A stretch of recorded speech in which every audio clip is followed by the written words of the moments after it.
has become an annual right of winner. Arkansas State has named the new head coach. Blake Anderson will take his fast-paced offense from Chapel Hill to Jonesboro, Arkansas. Now, Anderson was the OC under Larry Fedora there in Carolina. And while his Tar Heels scored almost 28 points per game this year, they were only 96th in rushing yards per, and that really cost them in North Carolina. He's going to have to get better in that regard at Arkansas State. Who is Blake Anderson, you ask? As we mentioned, offensive coordinator at North Carolina last 2 seasons, after running the offense at Southern Miss in his final 2 years with that school in 2010 and 2011. He began his coaching career as a grad assistant in '92 at Eastern New Mexico, this all after a playing career as a wide receiver at Sam Houston State. So, it's been a revolving door at the head coaching position at Arkansas State of late. Hugh Freeze went 10-3 in one season in 2011.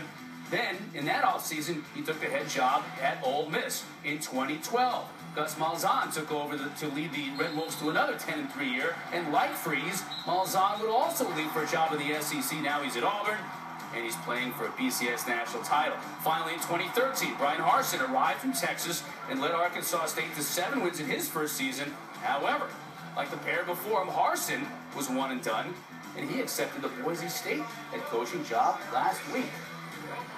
I think of Miami of Ohio. I think of the Ohio River Valley, and the MAC as a cradle of coaches, right? Exactly right. Shem Beckler and Urban Meyer and whatnot. And now all of a sudden, what is it, Arkansas State now? Arkansas State is the MAC of the South. And let me tell you who's really the MAC of the South. It's Terry Mohajir, and that's the athletic director down there.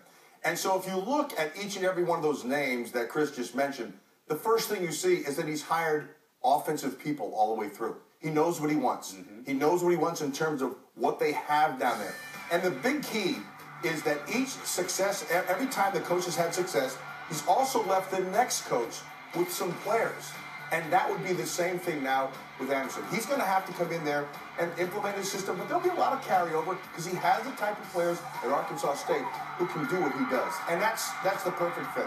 What is it about a young coach, an offensive coordinator, maybe at a big school like Malzahn was, at Auburn, and you see this opportunity at Arkansas State? What is it about Jonesboro or this conference or this school that makes sense for one of these young coaches to say, I can use that as a stepping stone to the next level? Well, it all started all the way at the beginning. And so the first guy who was in there and got those kids in place and implemented that offense, and you say, hey, okay, we can get kids in, we can keep them in school, they're athletic, they can make big plays, we can spread everybody out, we can take advantage of that, and we can win now. That's a big deal.